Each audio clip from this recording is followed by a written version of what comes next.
মৃত্যুপুরীর রহস্য। ভয় মানে ভূতের ভয়।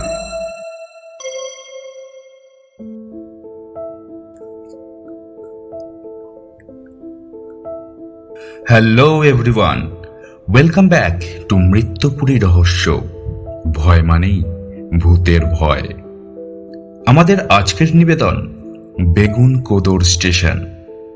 ঘটনায় আসার আগে এই স্টেশন সম্বন্ধিত কিছু গুরুত্বপূর্ণ তথ্য আপনাদের কাছে তুলে ধরলাম।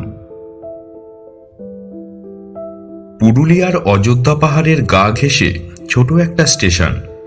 চারপাশে অপূর্ব প্রাকৃতিক পরিবেশে এই স্টেশন মন ভরিয়ে দেওয়ার মতো। কিন্তু এক অজানা আতঙ্কে এই স্টেশন খালি পড়ে রয়েছে প্রায় 50 বছর ধরে। স্থানীয়দের কাছে এটি ভুতুড়ে স্টেশন। রেল মানচিত্রে এই স্টেশনের নাম বেগুনকোদর। পাকা ইমারতের স্টেশন বিল্ডিং, রেল কোয়ার্টার্স সবই রয়েছে।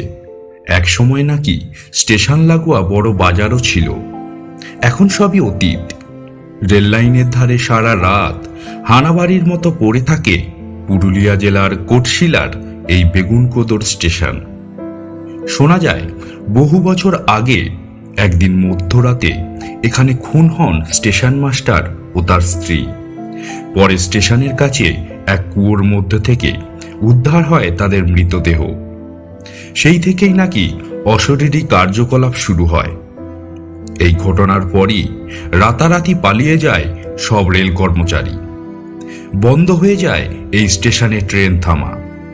হানাবাড়ির মতো পড়ে থাকে শুধু পাকা স্টেশন বিল্ডিংটা। 1967 থেকে 2009 সাল পর্যন্ত এমনই দশা চলে। 2010 সালে আবার চালু হয় বেগুনকোদর স্টেশন, তবে তা শুধুমাত্র প্যাসেঞ্জার হল্ট হিসাবে। পুরনো স্টেশন বিল্ডিংটাই রং করে চালু করা হয়। তাহলে এখন কি বেগুনকোদর স্টেশনের পরিস্থিতি স্বাভাবিক হয়েছে? জানতে হলে শুনতে থাকুন আমাদের আজকের নিবেদন বেগুনকোদর স্টেশন।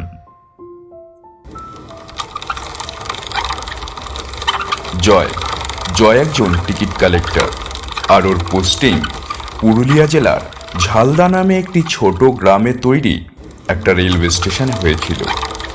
ওই রেলওয়ে স্টেশনের নাম ছিল বেগুনকোদর রেলওয়ে স্টেশন। তখন রাতের সময় ছিল, আর জয় রিকশায় বসে প্রথমবার ওখানে যাচ্ছিল। জয় ওখানে পৌঁছানো মাত্রই রিকশা চালক আমতা আমতা করতে করতে জয়ের থেকে টাকা চাইতে লাগলো।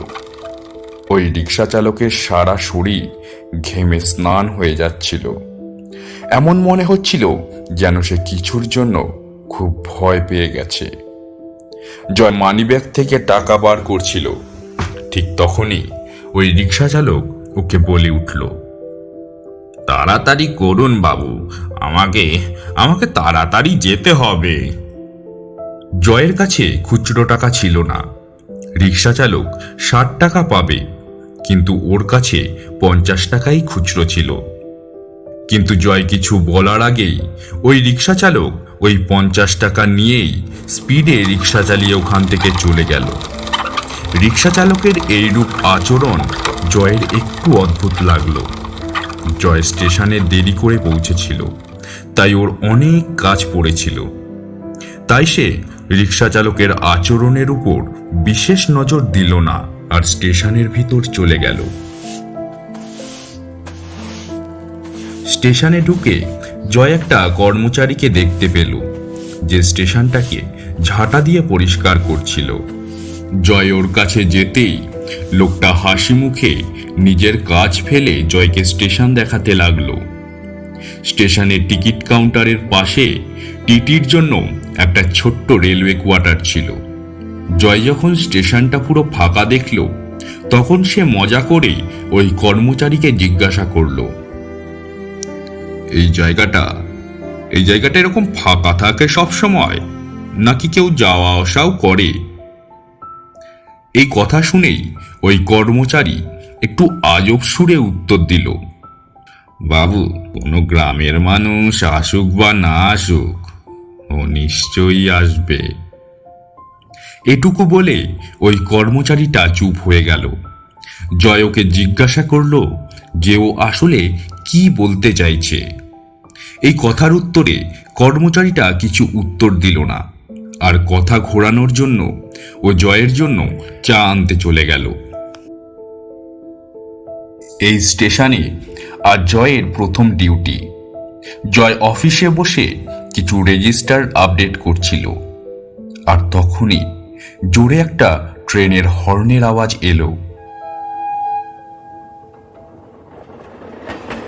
ওই রাতের প্রথম ট্রেন, যেটা বেগুনকোদর রেলওয়ে স্টেশনের মধ্যে দিয়ে যাচ্ছিল, ওটা চার্টের হিসাব মতো স্টেশনে দাঁড়ানোর কথা ছিল, কিন্তু ওই ট্রেনটা না দাঁড়িয়ে আগে যেতে লাগলো। আর চড়ল যে একটা মেয়ে প্ল্যাটফর্মে ট্রেন ধরার জন্য ছুটছিল। জয় যেই প্ল্যাটফর্ম অবধি পৌঁছালো, ওই মেয়েটাকে সে আর দেখতে পেল না। ও ভাবল হয়তো এসব ওর মনের ভুল, আর তার জন্যই ও আবার অফিসে ফিরে এলো। আধ ঘন্টা পর আবারও একটা ট্রেন ওই স্টেশনে এলো, আর ওই ট্রেনটাও না দাঁড়িয়ে ওখান থেকে চলে যাচ্ছিল। জয় ট্রেনের সম্বন্ধে কিছু বুঝতো কি তার আগেই ও আবারও ওই মেয়েটাকে ট্রেনের সাথে ছুটতে দেখল। জয় ওই মেয়েটাকে চিৎকার করে ডাকতে লাগলো, কিন্তু ওই মেয়েটা ট্রেনের সাথে দৌড়াতে দৌড়াতে আগে এগিয়ে গেল। এবারও যতক্ষণ জয় প্ল্যাটফর্মে পৌঁছালো, ওই মেয়েটি আবারও যেন কোথায় হারিয়ে গেল। জয়ের এই ঘটনাটা একটু অদ্ভুত লাগলো। এই জন্য জয় ভাবল এবার পরের ট্রেনের জন্য সে প্ল্যাটফর্মেই অপেক্ষা করবে। জয় ভাবল ট্রেনের ড্রাইভার ওকে দাঁড়িয়ে থাকতে দেখে নিশ্চয়ই ট্রেন থামাবে। আধ ঘন্টা পর আরও একটি ট্রেন এলো। জয়কে স্টেশনে দাঁড়িয়ে থাকতে দেখে ড্রাইভার ট্রেনের স্পিডটা আস্তে করল, কিন্তু ড্রাইভারের মুখটা যেন হয়ে কালশিটে পড়ে গেছে, আর তাই আবার সে ট্রেনের স্পিড বাড়িয়ে দিল, আর ট্রেনটাকে ওই স্টেশনের প্ল্যাটফর্ম থেকে তাড়াতাড়ি নিয়ে যেতে লাগলো।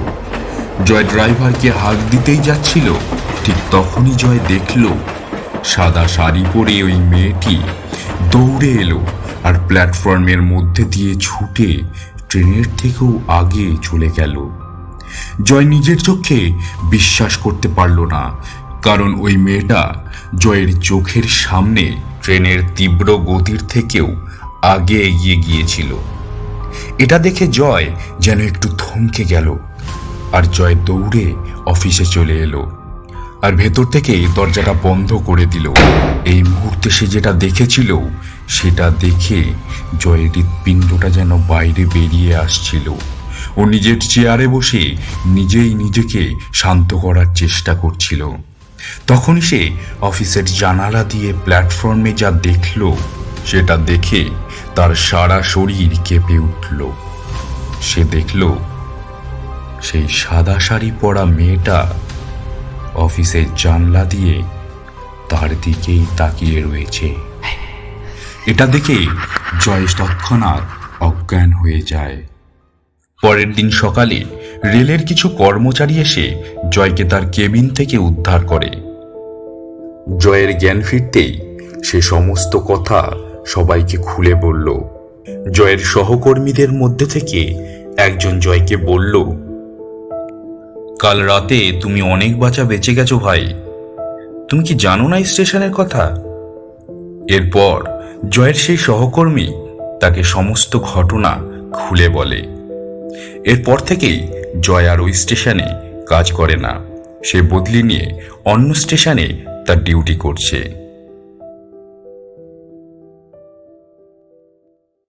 মৃত্যুপুরীর রহস্য, ভয় মানে